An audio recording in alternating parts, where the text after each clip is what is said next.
참 좋으신 하나님 아버지 감사합니다. 우리에게 하나님의 자녀 되게 하시고 또 이렇게 귀한 하나님의 말씀을 주셔서 날마다 묵상할 수 있게 하시고 읽을 수 있게 하시고 또 이렇게 공부할 수 있게 해주시니 감사합니다.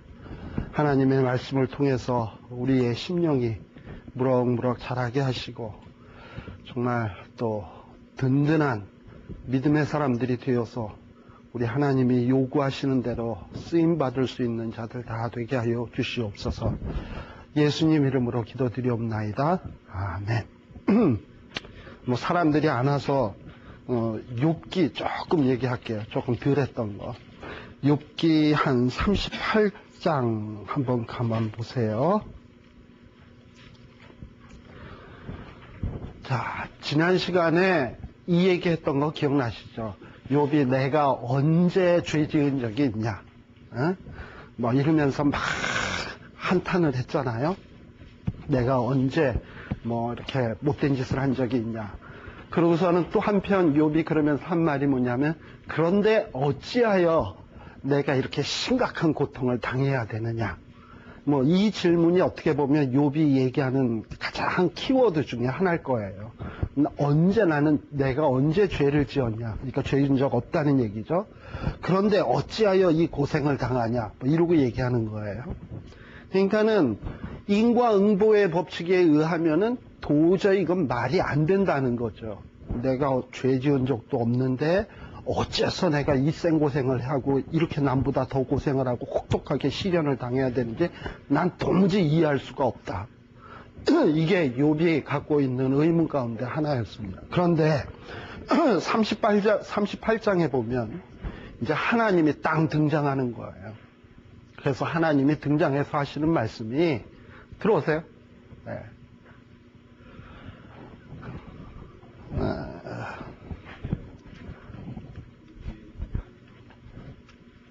자, 오십시오. 하나, 둘, 세 분. 자요.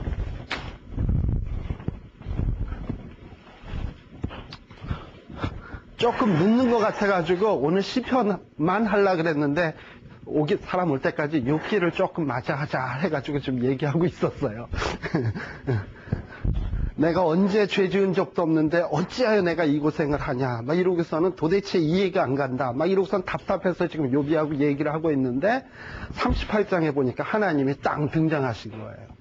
그러면서 등장하셔서 38장 3절서부터 뭐라 그러냐면, 그래 네가 도무지 그렇게 이해가 안 된다고 이렇게 씩씩거리느냐 하고서는 지금 하나님이 묻는 거예요. 너는 이제부터 내가 묻는 말에 대답을 해라. 네가 이해가 안 가는 게 비단 그것뿐이겠냐 하면서 지금 질문을 던지는 게 이거예요. 그래서 38장에서부터 쭉 나오는 내용들은 뭐냐면, 이 피조 세계의 자연 질서에 대한 어떤 질문을 하나님이 던지십니다. 그러니까 욥이 발딛고 사는 이 자연 세계에 대한 질문을 던지는 거예요. 그러면서 땅의 기초를 놓을 때 너는 도대체 어디 있었냐? 그러면서 질문을 막 해야 되는데 욥이 하나도 대답할 수 없는 것만 지금 하나님이 다 질문을 던지는 거예요. 지금 무슨 얘기냐? 하나님의 의도는 네가 도대체 이해 안 가는 게 죄에 안 지은 자가 어떻게 이렇게 생고생하느냐 이것만 이해가 안 가겠냐.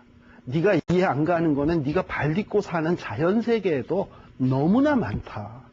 그런데 이런 자연 모든 우주 질서를 다 누가 주관하냐? 하나님이 주관한다. 뿐만 아니라 하나님은 이 자연 질서만 주관할 뿐만 아니라 영적 질서도 주관하는데, 만일에 하나님이 어떤 영적인 문제에 대해서 너한테 질문을 던진다면 자연 질서에 대해서도 대답을 못하는데 영적 질서는 더더욱 대답 못할 거 아니냐. 그러니까 너가 아는 지식이라는 것은 요만큼밖에 안 되고 하나님이 하시는 일은 이따만큼 크다. 그러니 너는 너의 한계를 깨닫고 그저 하나님 앞에 맡겨라. 어떤 고통의 문제 이해가 안 될 때는 그냥 하나님 앞에 너의 모든 문제를 맡겨라. 그리고 하나님이 선하신 분이니까 선한 결과로 이끌고 가실 것이라는 것을 확실하게 믿어라. 이게 믿음이다. 이게 고통의 문제를 해결하는 유일한 방법이라는 걸 얘기해 주는 거예요. 인간의 어떤 지혜로는 도저히 설명 안 되는 모든 문제까지도 전폭적으로 하나님 앞에 탁 내어놓는 것. 이것이 진정한 어떤 믿음의 도다 하는 것을 욥기가 결론으로 내리려고 하는 겁니다. 그래서 이런 어떤 하나님의 크심을 깨닫고 난 다음에 비로소 욥이 자기 한계를 탁 느끼고 내가 조금 아는 거 가지고 그냥 친구들한테 박박 우기고 하나님 앞에 불평을 쏟아놓은 걸 가만 돌이켜보니까 너무나도 자기의 처지가 한심하고 참 초라해 보이는 거예요. 그래서 욥의 이름이 뭐라 그랬죠? 뜻이? 회개한 자, 돌이킨 자라 그랬잖아요. 그래서 삶의 자세가 회개하게 되고 돌이키게 된다는 거죠. 사실 욥은 뭐 그렇게 회개하고 돌이킬 것도 없어요. 왜냐? 순전한 자고 의로운 자고 완전한 자였으니까. 그렇지만 진정한 돌이킴이라는 건 뭐냐면 자기의 어떤 유한함을 딱 알고 단순히 죄 안 짓고 남보다 조금 선한 것 가지고 완전한 회개라, 거룩한 삶이라고 할 수 없어요. 진짜 거룩은 뭐냐면 자기의 유한성을 딱 진정으로 깨닫고 내 모든 것을 하나님 앞에 딱 내어 맡기고 정말 극단적으로 극심한 고난에 처한다 하더라도 하나님 앞에 내어 맡기고 기다릴 줄 아는 자세로 내 삶의 자세를 터닝하는 것. 이게 진짜 신실한 믿음이다라는 것을 가르쳐주는 책이 바로 이 욥기입니다. 그래서 이 욥기 교훈을 좀 이렇게 뭐 결론적으로 조금 지난번에 마무리를 안 지은 것 같아가지고 마무리를 하고 넘어가야 될 것 같아가지고 말씀을 드렸어요. 들어오세요.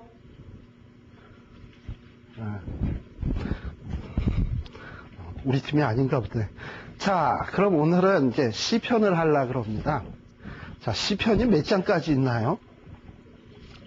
엄청 많죠. 예? 아마 성경에서 제일 많은 분량을 차지하는데 이거를 하루에 끝낸다? 150편까지를? 사실 쉬운 일이 아니에요. 그래서 좀 시편을 좀 간략하게 머릿속에 들어오게 할 수 있는 방법이 뭘까 집에서 고민하다가 이렇게 그냥 줄이고 압축해서 요약한다고 한 것이 지금 여러분들한테 나누어진 프린트 15페이지로 그냥 좀 요약을 해봤어요. 그래서 하고 싶은 얘기들을. 그래서 뭐 이걸 오늘 다 할 수 있을지 모르겠지만 못하면 시편은 다음번 한 번 더 해야 되지 않을까 이런 생각을 가져봅니다. 사실 이 시편은요, 우리 지나간 우리 믿음의 그 신앙의 선배들에게 있어서는 아주 굉장히 중요하게 여겨진 책이었고, 또 우리 믿음의 선배들이 사랑하던 책이 바로 이 시편이었습니다. 그런데 그랬던 이 시편이 오늘날에 이렇게 들어오면서 좀 이렇게 홀대 당한다 그러나 천대받는다 그러나 별로 이렇게 시편이 사람들한테 이렇게 귀하게 여겨지질 않아요. 물론 어떤 분들은 시편을 이렇게 읽긴 있는데 시편을 읽는 사람을 가만 보면은 좀 편식을 한다 그럴까? 자기가 좋아하는 시편들이 있어요. 그러나 어떤 시편에 대해서는 전혀 눈길이 안 가고 나랑은 전혀 좀 상관없는 시편처럼 여겨져 가지고 좋아하는 시편은 참 좋아해서 수십 번씩 읽는데 어떤 시편은 한 번도 보지 않고 쑥 넘어가는 시편들이 너무 많더라 이 말이에요. 그러니까 너무 편중되게 치우쳐서 시편을 이렇게 읽어요. 그런 경향들이 참 많아요. 그리고 과거에는 옛날에 종교개혁 시대나 뭐 이런 때만 하더라도 시편이 공예배에서 상당히 찬양으로 많이 불려졌습니다. 그런데 오늘날에는 이런 시편이 찬양으로 불려지기보다는 그냥 찬송가, 물론 찬송가 안에도 어떤 거 보면은 시편을 가사로 해서 이렇게 한 것들이 있긴 있습니다만 성경이라기보다는 후대 사람들이 또 뭐 작사해서 부른 찬송 이런 게 좀 많죠. 그래서 찬송가 안에서도 시편이 별로 읽혀지지 않고, 그리고 과거에는 대예배 때 우리 한국에서는 꼭 그랬어요. 그 교동문 낭독이라는 거 있었잖아요. 교동문 낭독, 찬송가 제일 뒤편에 보면 교동문 낭독 보면은 대개가 시예요. 그래서 이 사회 보는 분이 앞에 교동문 한 절 쫙 읽으면 청중들이 또 그 밑에 절 쫙 읽고 서서 그러면서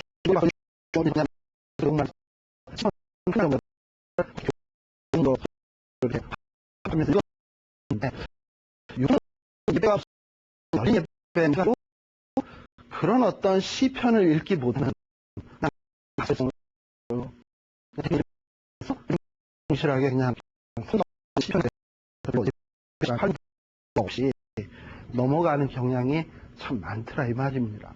그래서 그런 것들이 과연 좋은 것인가 하는 거를 우리가 조금 생각을 해봐야 돼요. 그래서 만일에 그렇게 예배 시간에라도 활용이 되지 않는다면 평소의 삶 속에서 내가 시편을 좀 사랑하면서 묵상하면서 과거의 신앙의 선배들은 어떻게 찬송했나, 어떻게 하나님 앞에 탄식하며 노래했나, 이런 것들을 우리 스스로가 찾아볼 수밖에 없지 않겠습니까? 뭐 집에서도 어떤 성경 읽자니 한 장이 너무 분량이 길다 보니까 시편이나 한 장 읽자. 왜냐하면 시편은 좀 장수가 적거든. 절수가 적거든. 119편 빼고 119편은 176절이나 되지만 뭐 그거 외에는 뭐 시편 1편 얼마나 절수 적어요, 그죠? 뭐 시편 23편도 그렇고, 그러니까는 뭐 그렇게 한 장 읽으면 가정예배 때 딱이겠다. 길면 지루하니까. 근데 뭐 창세기나 뭐 출애굽기나 이런 거 보면 한 장의 분량이 시편에 비해서 엄청 길잖아요. 막 보통 50몇 절 뭐 이렇게 가는 것들이 있잖아. 그러니까는 시편이나 한 장 읽지 해서 성경 읽는 거를 간단히 때우는 정도로 그냥 시편을 읽는다는 것은 너무나 이 시편의 진가를 모르는 거다라고 이렇게 좀 여러분들이 생각을 하셔야 되겠습니다. 자, 그럼 시편이 얼마나 중요하냐? 앞선 성도들에게 중요했냐 하면 특별히 신약의 성도들이 이 구약 성경 가운데 시편을 굉장히 좋아했어요. 그거를 우리가 어디서 알 수 있냐 하면 신약 성경에서 구약 성경 39권 가운데 제일 많이 인용된 성경이 뭐냐라고 얘기하면 시편이에요. 자그만치 287군데가 신약 성경에 시편을 인용하고 있어요. 그 얘기는 뭡니까? 신약의 성도들이 이 시편의 말씀에 굉장히 은혜를 받았고 또 삶 속에서 자기네들이 복음을 증거할 때 혹은 설교할 때 선교를 할 때 이 시편의 말씀에 은혜를 받았기 때문에 그 말씀들을 인용하는 거 아니겠어요?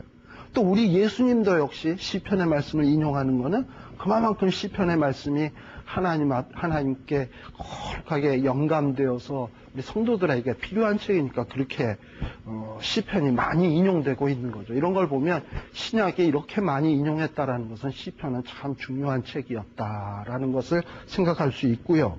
또 그뿐만 아니라 종교개혁자들 같은 경우에 이들이 아주 극심한 환난을 당할 때 힘을 얻었던 책들이 뭐냐? 바로 그것이 시편의 말씀이었습니다. 보헤미아 후스라고 하는 사람은 불에 타 죽었어요.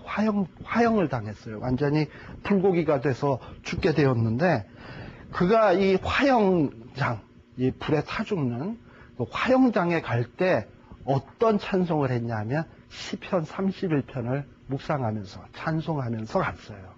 그래서 우리 신앙의 선배들이 그 불타 죽을 걸 생각하면서 시편 31편을 읽었다 생각을 하고 시편 31편 한번 보세요. 한번.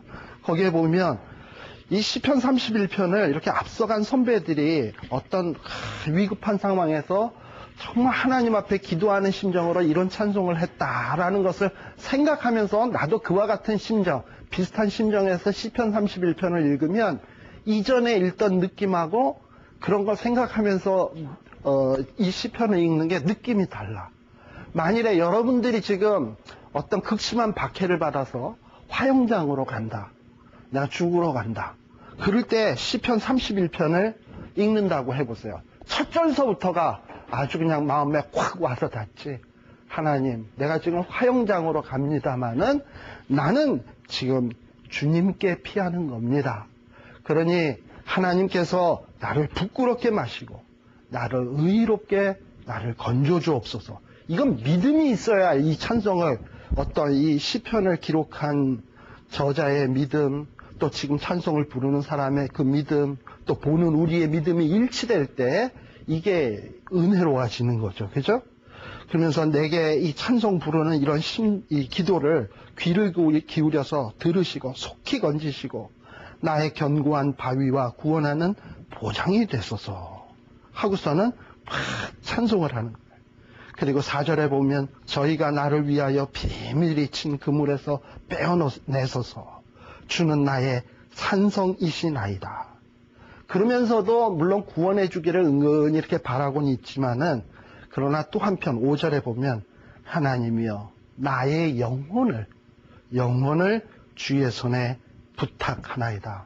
어떻게 보면 이건 죽음도 염두에다 두는 것 아니겠습니까? 죽음도 염두에다 두면서 나의 영을 하나님께 부탁합니다. 그리고 진리의 하나님 여호와여 나를 구속하셨나이다 하면서 이런 찬송들을 불렀어요. 그러니까 어떤 이 시편을 기록한 사람의 그때 상황을 이해하고 읽는 것, 또 시편을 앞서간 믿음의 선배들이 어려운 상황에서 불렀던 그 시편들을, 그 상황을 이해하면서 우리가 읽으면 훨씬 더 시편을 우리 마음속에 이렇게 은혜롭게 받아들일 수가 있습니다. 그뿐만 아니라 우리 믿음의 선배들 가운데 또 어떤 사람이 있냐면 사바나로라고 하는 사람이 있습니다. 사바나로. 이 사람은 정말 일평생을 거의 예수 믿는다는 이유로 감방에서 고문당하고 어려움 속에서 살았던 사람입니다. 그래서 고문으로 한쪽 팔이 잘리웠어요. 근데 이 잘렸으면 뭐 그때 뭐 여기 치료약이라도 제대로 발라주겠습니까? 그러니까 이 자른 데가 덧나가지고 살이 썩어 들어가는 거예요. 감방항에서. 그 어두운 침침한 살이 썩어 들어가면서 그냥 고통 속에서 신음하면서 지내는데, 이분도 역시 시편 31편 아까 읽었던 그 시편의 말씀을 읽으면서 힘을 얻었고, 또 이분은 또 시편 41편을 통해서도 은혜를 입었대요. 시편 41편 한번 봅시다.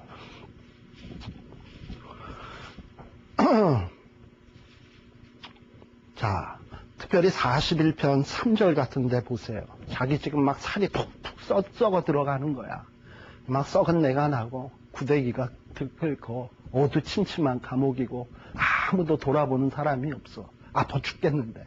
뭐 진통제라도 있으면은 뭐 좀 주사를 맞든지 약이라도 먹든지 했으면 좋으련만 뭐 그럴 수 있는 상황도 아니고.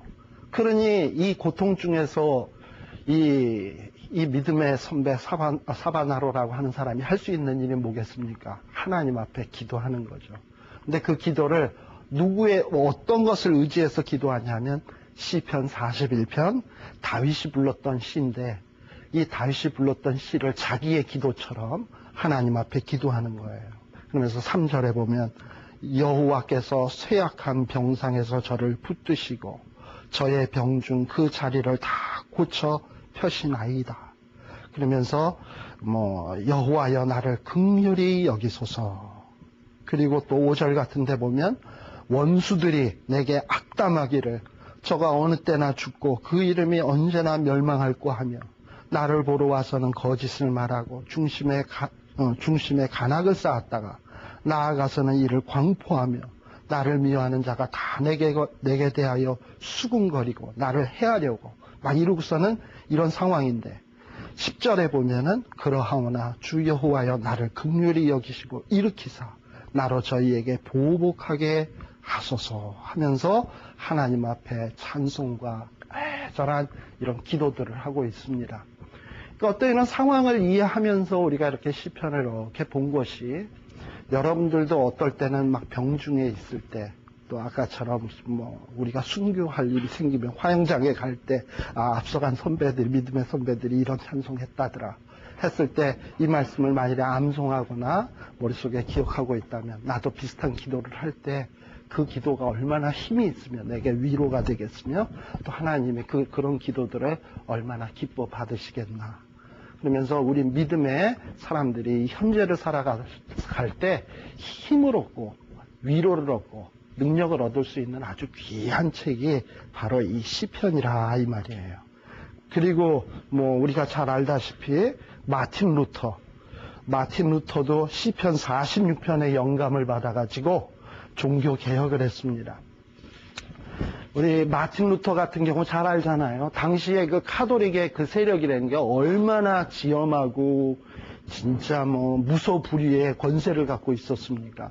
그런데 거기에 반기를 드는 사람은 단 마틴 루터 한 사람이에요. 물론 그를 도왔던 몇몇 사람이 있지만 이 카톨릭의 그 거대한 세력에 비한다면 정말 그 계란으로 바위치기라고 할 수 있을 정도예요. 그때 얼마나 고독했겠어요. 내가 과연 이 일을 해야 되나? 내가 이 뭐 개혁의 깃발을 든다고 해서 개혁이 이루어질 것인가? 이러면서 하루에 몇 번씩이라도 낙심이 되고, 에이, 때려치자. 내가 뭐 잘났다고 나 혼자서 씩씩거리나. 이런 마음이 100번씩 들다가도 어떤 시편 46편 같은 이런 말씀 딱 읽으면은 어떤 느낌이 드냐면 46편 한번 보세요. 하나님이 나의 피난처다. 그리고 카톨릭이 암만 강하고 교황이 강하고 하다 하더라도 하나님이 나의 힘이시다. 환난 중에 만날 큰 도움이시다. 뭐 정말 땅이 변하고 산이 흔들리고 암만 교황이 강하고 중세교회가 강한다 하더라도 그들이 땅을 움직이고 산을 움직이겠습니까? 만일에 교황보다도 더 큰 일들이 벌어진다 할지라도 내가 요동치 않을 것은 왜? 하나님을 의지하기 때문이다. 이럴 때 마틴 루터가 용기가 생기는 거예요. 아마도 여러분들이 이 세상에서 의롭게 살려고 하다 보면 주변에서 잘났네, 잘났어, 혼자만 잘났다 이러고선 비웃는 사람도 있을 것이고, 혼자 뭘 잘났다고 혼자서 이렇게 개혁한다고 그래. 그냥 둥글둥글 살아, 적당히 살아. 이럴 때 얼마나 고독하고 참 힘이 쭉 빠집니까? 그럴 때 이 시편 46편 같은 거를 다 묵상을 하시라고요. 아, 내가 의롭게 살면 우리 하나님이 기뻐하시지. 하나님이 나의 피난처요, 나의 산성이시요, 환난 때에 나를 도울 자시요. 이러고선 어떤 다 이 말씀을 묵상을 하다 보면 우리가 용기가 생기고 힘이 생기고 하는 그런 어떤 능력을 맛볼 수가 있습니다. 그래서 시편을 사랑하자. 이 얘기를 그냥 서론적으로 조금 말씀을 드린 것이고, 자, 그러면 시편이라는 책이 어떤 책이냐? 시편의 이 이름 명칭은요, 원래 히브리어는 세페르 테힐림이라는 말인데, 이 말의 뜻은 시들의 책이라는 거예요. 그래서 이 시편은 문학적 장르로 친다면 다 시예요. 제가 이 시가서 및 지혜서를 설명할 때 시의 특성이 뭔가라는 걸 말씀을 드렸죠. 말은 굉장히 짧고 함축적이지만 그 안에 어떤 감정, 느낌, 어떤 정서적인 측면이 푹 젖어들어 있다는 것이 이 시편의 특징이라고 말씀을 드렸습니다. 장로님, 권사님, 제가 이거 프린트 안 드렸나요? 네, 여기 있네요.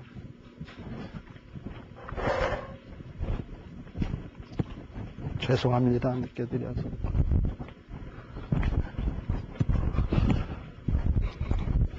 이제 중간 조금 밑에 그 시편의 명칭이라는 부분 보는 거예요.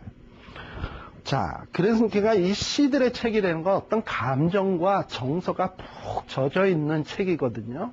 그래서 우리가 시편을 읽을 땐 우리도 역시 시편을 읽으면서 이 시를 썼던 사람의 그 감정이 어땠을까? 그때 상황의 정서가 어땠을까? 이거를 같이 느끼면서 읽어야 이 시편의 맛을 제대로 보지, 그냥 한 장이나 읽지, 오늘 예배 빨리 끝나게.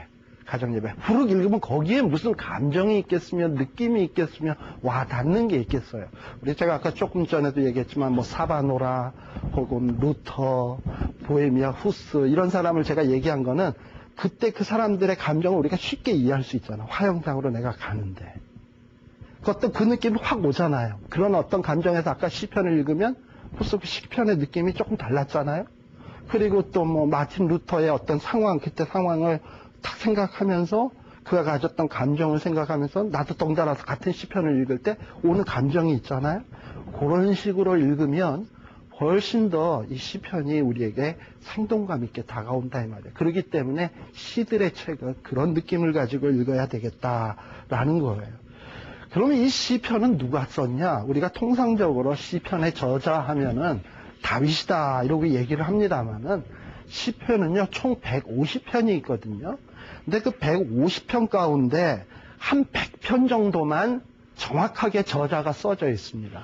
원래 어떤 시편에 보면 우리 장바루에 보면 뭐 누구누구의 시, 영장으로 한 노래 이러면서 어떻게 탁 붙어 나오는 게 있잖아요. 이걸 표제라 그러는데 표제에 보면 그 저자가 누구인지 우리가 대충 알 수 있잖아요. 근데 그렇게 확실하게 저자를 알 수 있는 게 150편 가운데 100개밖에 안 돼. 네, 그러면 나머지는 사실 솔직히 저자가 누군지 솔직히 잘 몰라요. 그런데 그 중에서도 다윗의 우리 시편 150편이 몽땅 다 다윗이 쓴 게 아니에요. 다윗의 이름이 명확하게 나와 있는 건 73편. 네. 73편, 여기 2페이지에 보면 나와 있죠? 73편. 제가 거기 성역 구절들도 다 써놨어요. 그게 다윗의 시편이고, 그 다음에 좀 많이 등장하는 그 시편의 저자는 누구냐 하면, 고라의 아들들, 고라의 자손, 이름으로 나오는 게 11편 정도 돼요. 헤만이라고 하는 사람도 역시 헤만이라고 나옵니다만 그것도 역시 고라의 자손이라고 봐야 돼요. 그러니까 고라의 자손이 많고, 그 다음에 또 누가 많으냐 하면 아삽은 이 다윗 시대 때의 어떤 그 성전의 어떤 그 관리를 맡은 관원이라고 보면 됩니다. 그 아삽이라고 한 사람이 지은 시편이 한 12개 정도. 그 다음에 이제 좀 소수의 사람이 누가 있냐면 솔로몬이 2개. 예. 그 다음에 에단이라고 하는 사람이 하나. 그 다음에 모세의 시편이 하나 있어요. 모세의 시편이 시편 90편입니다. 우리 시편 90편 말씀은 잘 알잖아요. 거기에 보면은 특별히 90편 10절 같은 거 우리들이 잘 아는 말씀이야. 우리의 연수가 70이요. 강건하면 80이라도 그 연수의 자랑은 수고와 슬픔뿐이요. 신속히 가니 우리가 날아가니이다. 하고선 얘기하는 거. 이게 바로 이 모세의 시편이거든요. 거기에도 보면은 90편에서 그 표제가 뭐라고 나와 있습니까? 하나님의 사람 모세의 기도 하고 나와 있어요. 예. 참 이런 거 보면은 그러면은 이 시편이라는 게 모세 때에서부터 쓰기 시작해서 다윗, 솔로몬, 아삽, 고라의 자손들, 그리고 시편 지난번에 126편 같은 거 내가 언뜻 한번 우리 성경 공부할 때 본 적 있는데 시편 126편 같은 경우 한번 보세요. 126편. 자, 이건 저자가 안 나와 있어. 지은이가 없어요. 표제에 보면 그냥 단순히 뭐라고 돼 있습니까? 성전에 올라가는 노래. 그렇게 돼 있습니다만 저자가 최소한 어느 시절에 살던 사람인가 하는 것은 감을 잡을 수 있는 힌트는 있어요. 1절에 뭐라고 돼 있습니까? 여호와께서 시온의 포로를 돌리실 때에 우리가 꿈꾸는 것 같았다. 그렇다면 이 시편은 언제쯤 지어진 시겠습니까? 바벨론 포로로 잡혀가기 전, 바벨론 포로기 이후죠. 그러면 바벨론 포로기 이후라는 거는 다윗 시대에서부터 또 엄청 시간적 간격이 있는 거잖아. 그러니까는 시편 126편은 최소한 바벨론 포로 이후에 이스라엘 백성들이 해방된 다음에도 시편이 기록됐다는 거예요. 그죠? 그렇다면은 시편은 모세 때에서부터 시작을 해가지고 바벨론 포로로 잡혀갔다가 바벨론 포로가 끝나고 해방돼서 돌아올 때까지 시편이 기록된 거니까 이 시편의 기록 역사는 엄청나게 긴 거죠.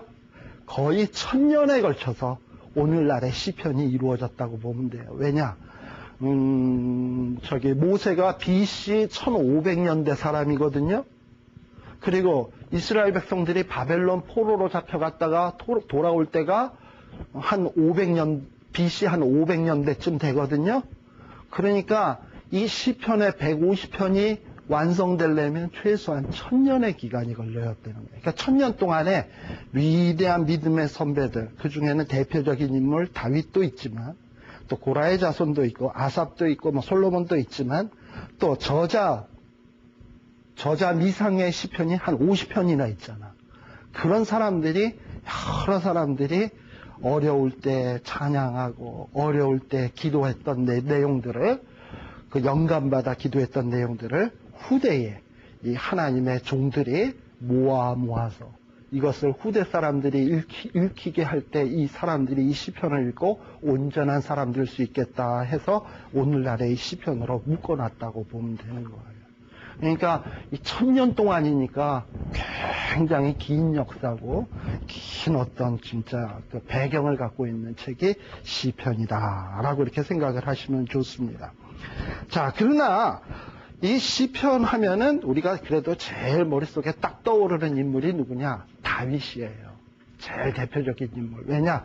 시편의 거의 반을 73편이나 다윗의 이름으로 분명하게 명확하게 기록돼서 나오고 있으니까 이 다윗이 제일 머릿속에 확 와닿아요. 그리고 사실 어떻게 보면 시편의 제일 그걸 뭐라 그럴까? 시편의 그 편집 총책임자 한다면은 아마 역시 그것은 다윗이라고 해도 과언이 아닐 거예요. 왜냐? 이게 다윗은 목동 시절서부터 참 찬양을 좋아했던 사람입니다. 그리고 아마 목동 시절에도 그 하나님 앞에 굉장히 이런 기도, 찬송 참 많이 했던 것 같아요. 보세요. 우리 여호와 시편 23편 암송하세요. 여호와는 나의 목자시니 내가 부족함이 없으리로다.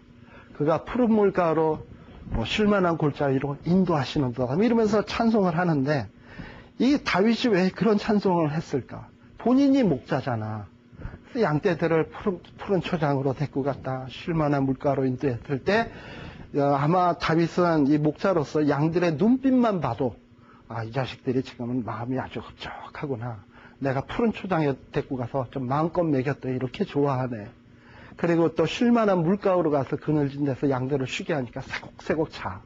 근데 그런 모습 속에서 뭘 발견하냐면 자기가 여태까지 살아온 과정 속에서 하나님이 나를 이렇게 인도하지 않았나. 또 때로는 내가 사망의 음침한 골짜기로 다닐지라도 내가 해를 두려워하지 않을 것은 주께서 나와 함께 하심이라. 이렇게 고백을 하잖아요. 그럼 자기가 양떼들을 다니면서 표범도 만나고 늑대도 만나고 곰도 만나고 했지만 그것들을 그냥 지팡이로 돌멩이로 그냥 때려 죽이고 양들을 보호했거든요. 근데 가만 보니까 하나님은 나보다 더 강하시단 말이지. 그리고 나는 그분의 양이고 그러니 내가 사망의 음침한 골짜기로 다닐지라도 나는 해를 두려워하지 않는다. 어떤 자기가 살아온 그 과정 속에서 이렇게 느끼는 것들이 다 어떤 느낌이냐면 하나님과 관련지어서 느끼고 생각하고 또 마음속에서 노래하고 그것을 생각하고 이랬어요. 이게 믿음의 사람들의 모습인 거예요. 그런 어떤 찬양이 우리 삶 속에서도 그렇게 나타나야 되지 않을까. 이런 생각이 들어요. 제가 한번 얘기한 것 같은데, 전에 장영동 목사님, 그분이 이제 말씀하는 것 가운데 내가 듣고선 참, 그렇다. 공감이 갔던 말씀이 하나 있었어요. 어느 날 자기가 회개 기도를 해야 되겠는데, 장영동 목사한테 찾아와서 회개 기도를 해야 되겠는데, 어떻게 하면, 내가 정말 진정한 회개의 기도를 할 수 있을까요? 그랬더니 목사님이 가서 화장실 청소하라 그러더래. 그래서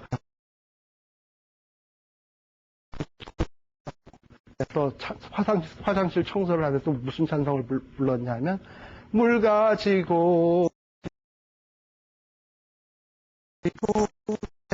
든지 아시죠? 네.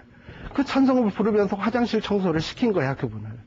근데 그분이 화장실 청소를 하다 보면 사람들이 참 관역을 잘 맞춰서 해야 되는데 해가지고 오만 지저분한 것들이 얼마나 많습니까? 근데 그걸 이렇게 닦으면서 그 찬송을 부르니까 자기의 죄는 이거보다도 더 더럽단 말이지. 근데 물 가지고 날 씻든지 불 가지고 태우든지 그러면서 찬송을 부르다 보니까 눈물이 쭉 나면서 자기의 더러운 모습들이 나면서 은혜를 받게 되었다는 거죠. 그래서 이게 뭐냐? 신앙생활이라고 하는 것을 꼭 교회 안에서 내가 특별히 어떤 시간을 정해놓고 큐티할 때, 기도할 때, 그때만 은혜를 받는 것이 아니라 집에서 설거지를 하면서도 앞서간 믿음의 선배들이 불렀던 찬송들, 그게 시편이 될 수도 있고 우리가 갖고 있는 찬송가일 수도 있어요. 설거지를 하면서도 물 가지고 날 씻든지 불 가지고 태우든지 내 처나무 찬송을 이렇게 부르다 보면 설거지를 은혜로운 거야. 설거지를 하면서 은혜를 받는 거야. 바로 시편에서 이 시편을 불렀던 사람도 생활 속에서 하나님을 묵상하는 가운데 은혜 받은 게 노래가 된 것이고 또 생활 속에서 사람들이 시편을 묵상하다가 은혜를 받는 것이고, 우리도 생활 속에서 앞서간 신앙의 선배들이 불렀던 시편의 노래를 부르면서 은혜를 받는 것이고, 이러면서 가는 거예요. 그러니까 시편은 내 삶과 굉장히 밀접하게 와닿게 하는 이런 성경으로 우리가 만들어야 되겠다 하는 얘기를 하고 싶습니다. 자, 그런데 아까 다윗 얘기하다가 좀 얘기가 삼천포로 샜습니다만, 다윗이 어떻게 보면 시편 전체의 편집장이라고 해도 과언이 아니에요.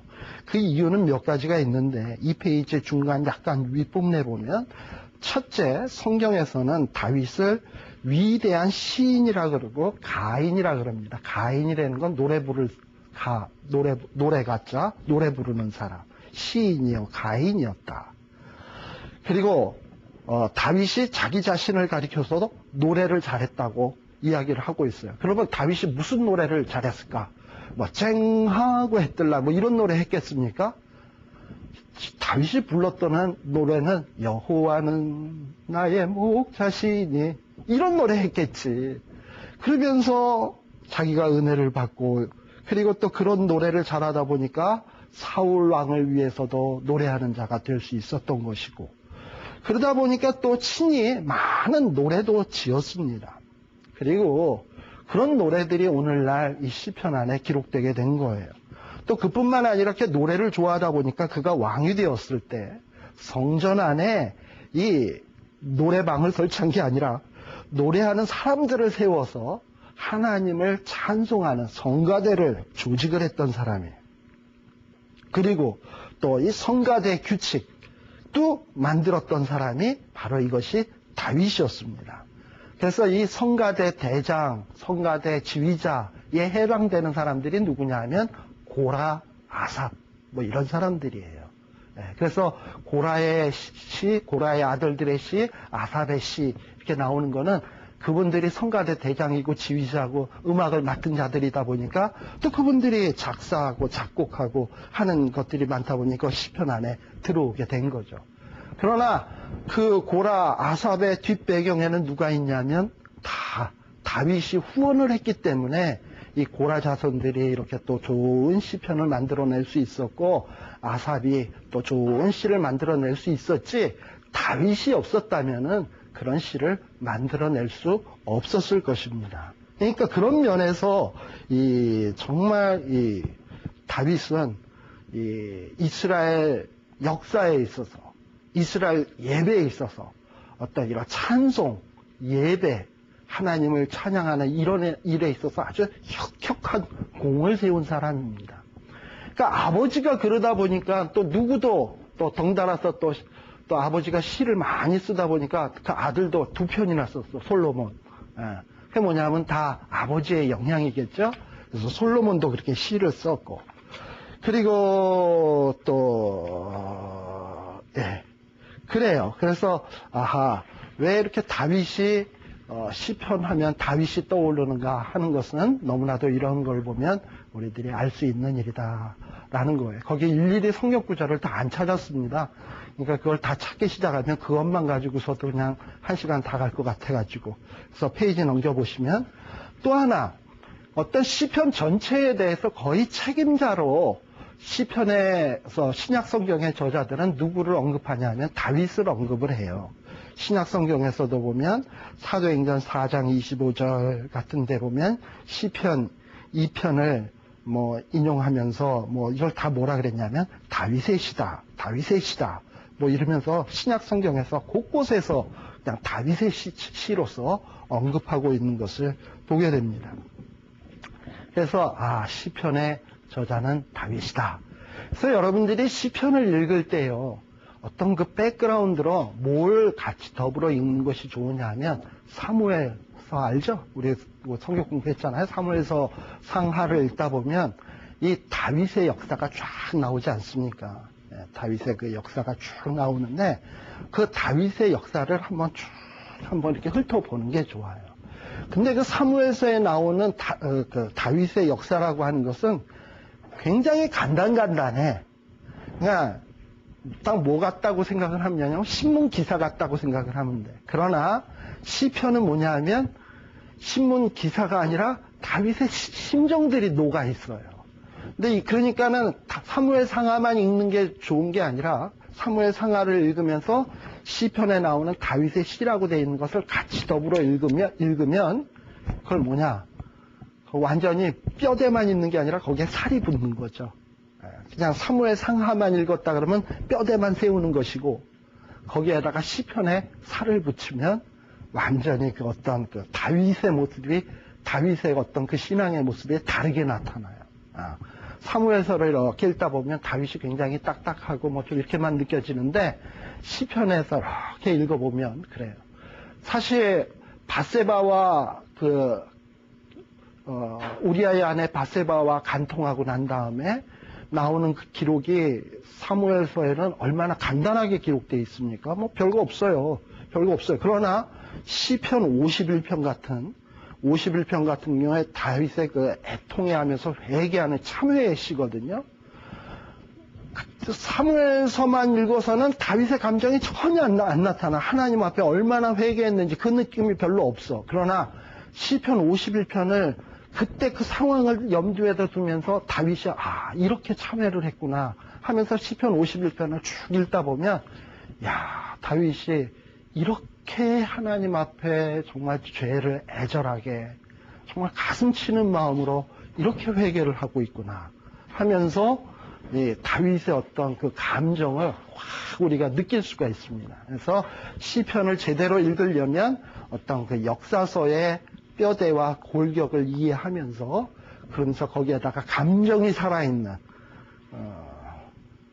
딱 그 무슨 여행사가 갑자기 왜 생각이 나냐? 어떤 분이 예술이 살아있는 무슨 뭐 유럽 여행 것처럼 진짜 어떤 감정이 살아있는 어떤 그 성경을 읽을 수 있어야 돼요. 그러려면 어떤 역사서에 나오는 히스토리에 어떤 그 거기에 관련된 사람들이 그 감정을 살려서 노래했던 그 시편의 기록들을 갖다 붙이면 정말 생생한 그림으로 또 우리들이 그 성경을 읽을 수가 있게 됩니다.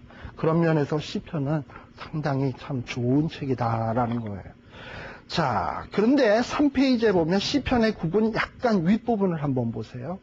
아까 제가 조금 전에도 얘기했습니다만 시편은 모세 시대에서부터 자그만치 포로기 이후 때까지 그 시편이 기록되었다 그랬잖아요.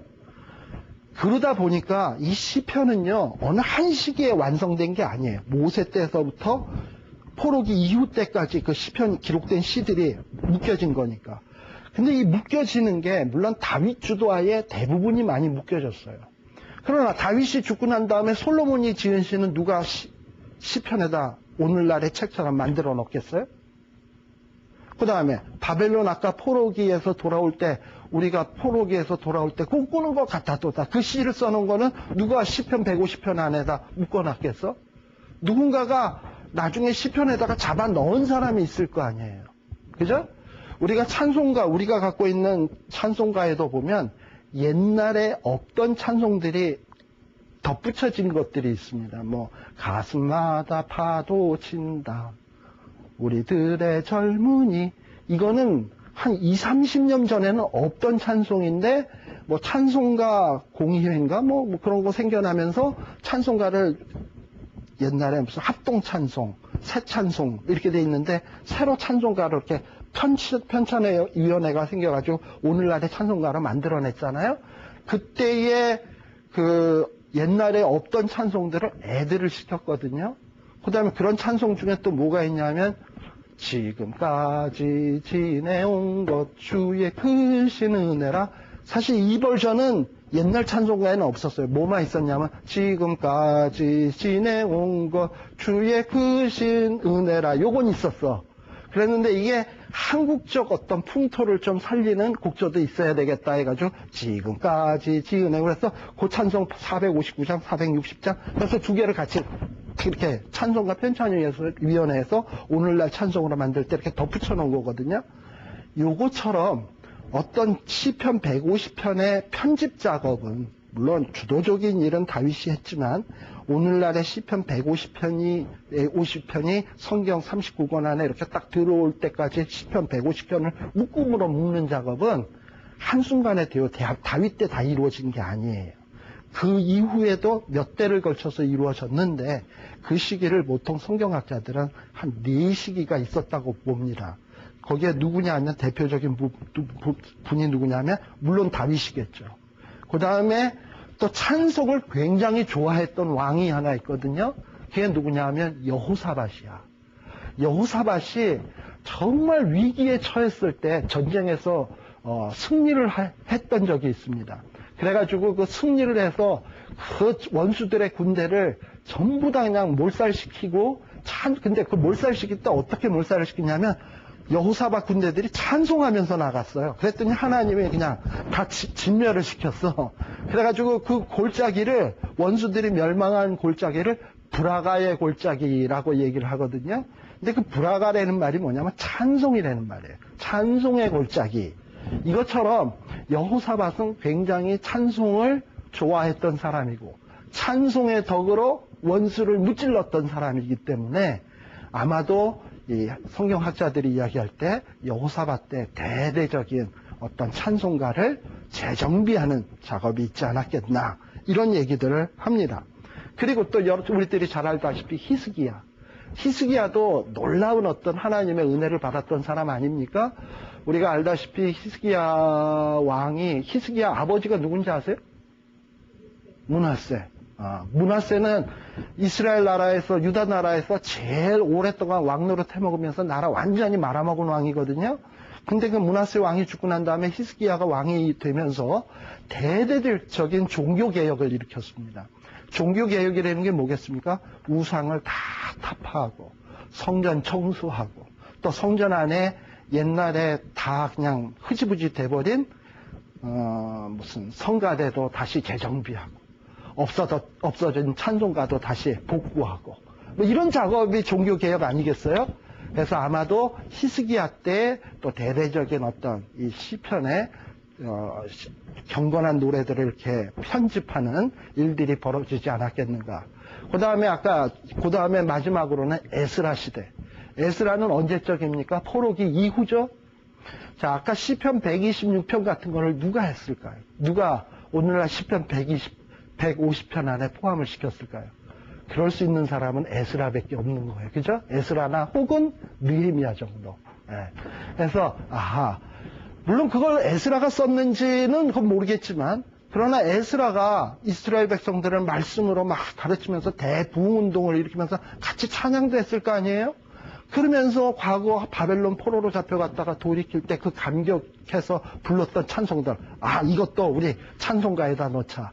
아까 얘기했지만 뭐 지금까지 지내온 거 이렇게 찬송가에다 넣자 결정했던 것처럼 에스라의 결정하에 어떤 그런 작업들이 이루어지지 않았나. 그래서 오늘날의 시편 150편이 오늘날 성경 안에 이렇게 있게 된 것은 한 4시기에 걸쳐서 이루어졌다라고 생각을 하시면 가장 바람직할 것 같아요. 네. 그래서 물론 이것은 여러분들이 오해하지 말기 바랍니다. 뭐 시편은 다윗이 안 썼다라는 얘기가 아니에요. 대부분 다 다윗이 썼고 시편의 73편은 분명히 다윗이 쓴 거예요. 그러나 확실한 것은 시편은 다윗만이 다 쓴 게 아니야. 모세의 시도 있고 분명히 고라의 시도 있고 뭐 아삽의 시도 있고 솔로몬의 시도 있고 또 포로기 이후 사람들이 불렀던 시도 있습니다. 이것처럼 이런 시들을 어느 때 이렇게 묶은 것은 앞서간 뭐 히스기야 왕, 아까 여호사밧 왕, 그 다음에 뭐 에스라 시대 이런 시대에 대대적인 부흥운동이 일어날 때 찬송을 재정비하는 작업이 있을 때 오늘날의 시편들이 이렇게 시편의 150편이 이루어질 수 있었다라는 거를 생각을 하시면 좋을 것 같아요. 그래서 우리가 최소한 시편을 읽을 때 몽땅 다윗의 시거니 하고 이렇게 읽으면은 그거는 좀 시편을 잘 이해할 수가 없죠. 그래서 그런 걸 조금 염두에다 두고요. 그 다음에 시편이 5권으로 되어 있다는 것을 이 사실을 아는 사람이 의외로 많지 않더라고요. 여러분들 시편이 5권으로 되어 있다는 거 아십니까? 시편 보면요. 1권, 2권, 3권, 4권, 5권 뭐 이렇게 해서 앞에 분명히 그 명칭이 나와 있어요.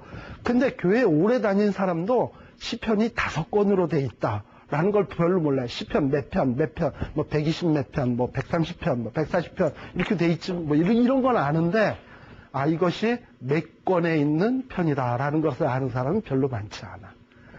그리고 5권으로 돼 있다는 걸 모르는 이유 중에 하나. 성경을 한 번도 안 봐서 그래. 그거는. 그러니까 앞에 창세기에서부터 출애굽기, 레위기까지는 좀 봤는데 가운데까지를 와보질 않았어. 그리고 시편도 좀 읽긴 읽었어도 부분적으로는 읽었는데 영케도 2권, 3권 이런 권자 들어가는 부분을 피해서 펴보니 뭐 그런 건 없나 보다 이렇게 본 거야. 그런데 분명히 보시면은 여러분들이 시편 42편 위에 딱 한번 보세요. 어떻게 돼 있나 보면 분명히 42편 위에 보면은 제2권 이렇게 돼 있죠? 분명히 이렇게 권수가 있어요. 그래서 이게 이렇게 권수가 있구나. 자, 그러면 이 번이라는 건 뭐냐? 두루마기입니다.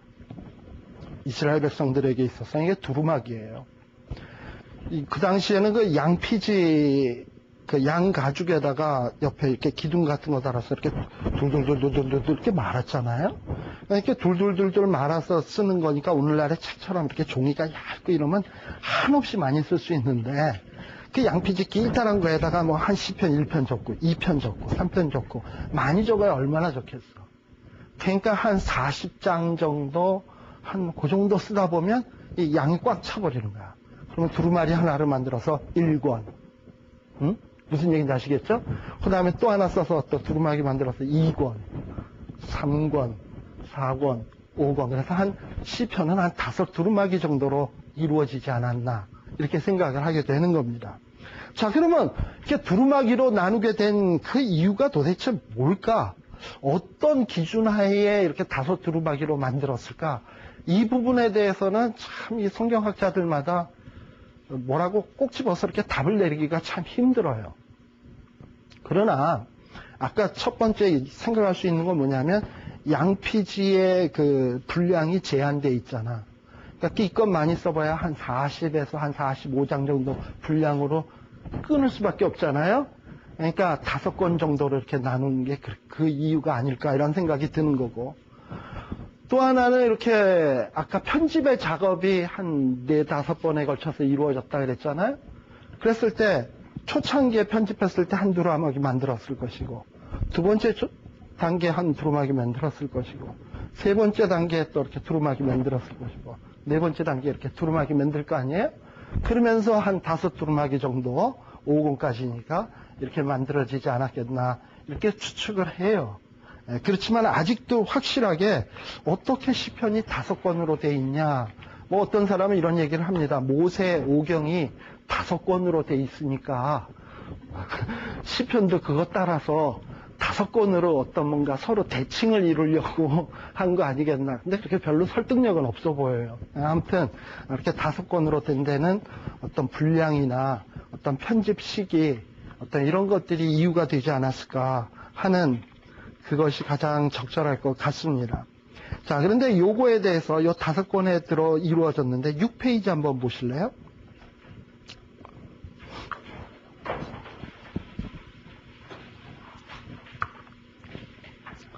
그 보면 아까 그 5권의 그 분량을 조금 더 세밀하게 구분해서 그 내용을 좀 거기다 적어놨습니다.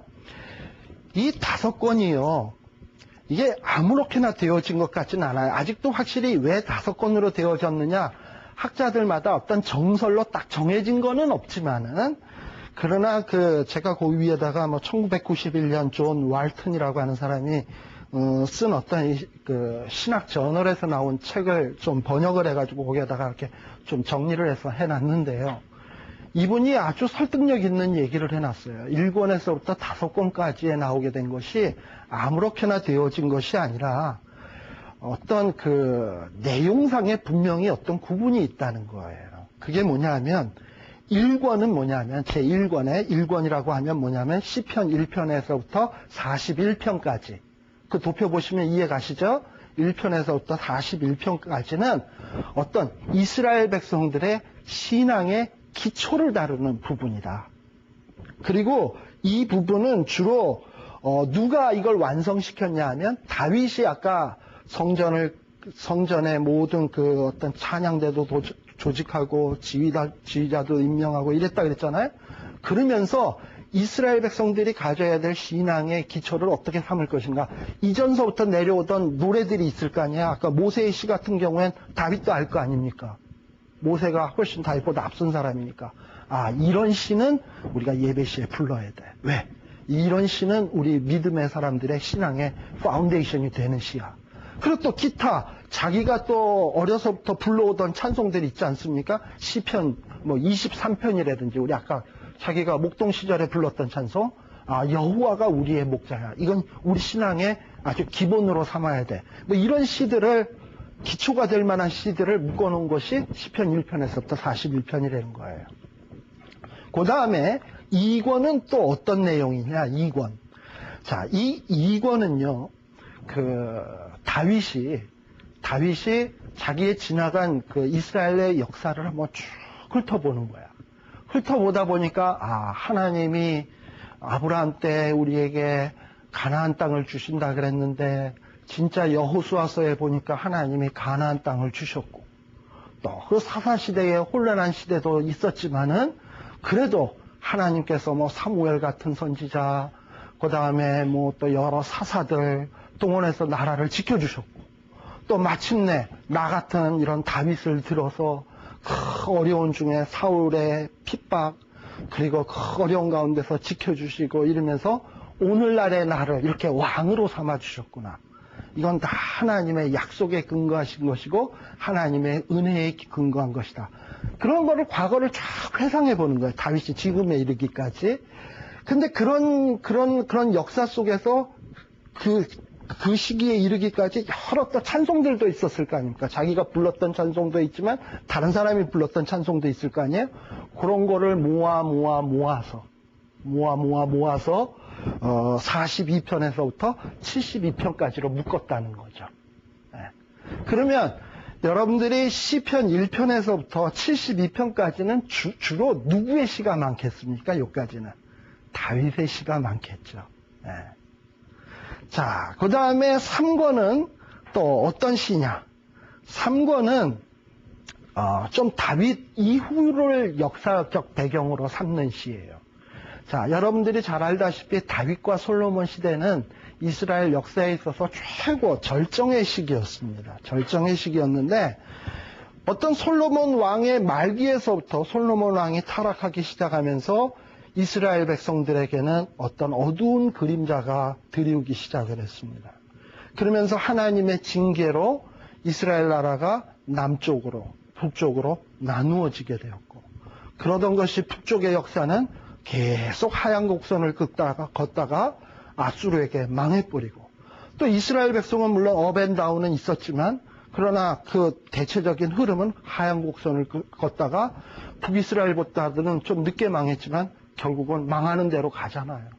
그런데 이렇게 망하는 역사로 가는데도 불구하고 이스라엘 백성들이 좀 정신을 차리고 대회개 운동이 일어나고 하나님 앞에 돌이킴이 있어야 되겠는데 그런 돌이킴이 없었잖아요. 그럴 때에 이 경건한 성도들, 경건한 어떤 믿음의 사람들, 이 믿음의 사람들이 자기의 나라가 이렇게 점점 타락해가는 모습을 볼 때 얼마나 속상할까, 안타까울까, 민족을 바라보면서. 그러니까 그 안타까운 마음을 누구에게 노래하겠습니까? 탄원하며 기도하겠습니까? 하나님 앞에 기도하겠죠? 하나님 앞에 탄원하겠죠? 백성을 불쌍히 여겨달라고 하나님 앞에 기도하겠죠? 그런 노래들이 모여진 것이 주로 3권. 그러니까는 이스라엘 백성들이 하얀 곡선을 걸을 때, 그 다음에 4권은 뭐냐 하면, 4권은 주로 이스라엘 백성들이 포로로 잡혀가 있을 때. 자, 포로로 잡혀가게 되면 희망이 없잖아요. 이 희망이 없을 때, 사람들이 이렇게 낙심을 하잖아요. 그런데 그런 가운데도 포로기에 그 남은 자들 있지 않습니까? 그 남은 자들은 뭘 바라보냐 하면은 우리가 이렇게 끝나지는 않는다. 이미 예레미야에게 약속하셨듯 우리는 이 포로 생활을 70년 만에 마친다. 그리고 새로운 구원이 있을 것이고 새로운 회복이 있을 것이다. 이런 걸 바라봤거든요. 그러면서 미래를 바라보면서 부르는 노래들이 바로 이 4권에 해당되는 내용이죠. 그 다음에 5권에 해당되는 내용은 뭐냐 하면 거기에 제가 조그맣게 괄호 쳐놓고 포로기 이후라 그랬잖아요. 아까 시편 126편 같은 경우 포로에서 돌이킬 때의 그 기쁨, 또 포로기 이후에도 여러 가지 찬송할 만한 조건들이 있지 않았겠습니까? 그런 것들을 모아서 한 두루마기로 만든 책이 시편 107편에서 150편까지. 자, 그렇다면 여러분들이 시편을 1편에서부터 150편까지 읽을 때 어떤 걸 염두에다 둬야 되냐면 1편에서부터 최소한 72편까지 읽을 때는 다윗의 히스토리, 또 다윗 때까지의 이스라엘 역사, 이거를 염두에다 두면서 읽는 게 좋고요. 그 다음에 3권을 읽을 때는 3권에 해당된 부분을 읽을 때는 이스라엘 백성들이 다윗과 솔로몬 이후 나라가 점점 하얀 곡선을 그으면서 타락해 갈 때에 그것을 보면서 안타까워하면서 하나님 앞에 기도하는 사람들의 심정, 또 그 나라가 어려울 때 하나님 앞에 애통하는 심정으로 부르짖는 사람들의 그런 심정을 생각하면서 그 시편을 읽으면 좋고요. 그 다음에 4권은 포로기에 있을 때 얼마나 답답했을까, 그런 생각을 하면서 4권을 읽으면 좋고요. 그 다음에 5권을 읽을 때는 포로에서 돌아올 때 그 감격을 생각하면서 불렀던 찬송들, 이렇게 하면은 어떤 그 시편을 읽는 느낌이 이전하고 좀 남다르게 읽을 수 있지 않겠나 하는 이런 생각이 들게 됩니다. 잠시 쉬었다 하겠습니다.